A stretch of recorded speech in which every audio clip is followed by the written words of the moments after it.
So this the cellar, which there are rooms there, and then there's the first, second, third, and fourth floor. The shelter that I'm in is in the first and fourth. Milton Perez has spent over a year living in this Brooklyn hotel. Perez was moved out of a group shelter last year as the pandemic was crushing New York City. 60 hotels across the 5 boroughs were set up as temporary shelters to help protect the homeless from the spread of the virus.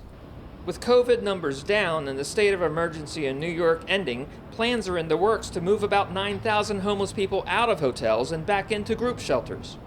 There's no privacy in the shelter. The bathrooms are not cleaned. People feel human.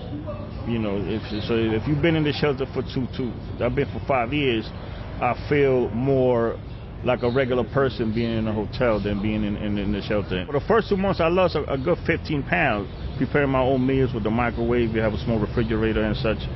But 2 months in, they started getting heavy-handed, saying that we couldn't do certain things with the microwave cooking and such. It got weird after a while.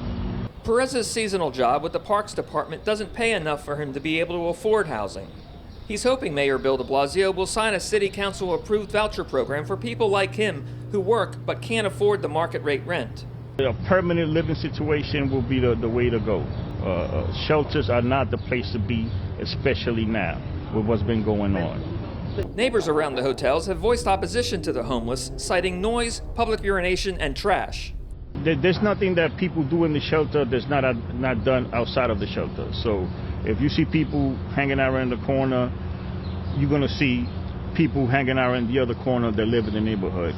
We're all the same people. There is no difference, People feel safer in the shelter because, in the hotel, because being in their own room, even though they might have to share with another person, you have your door that you can close. You're not dealing with dozens of people coming in and out, throughout the night.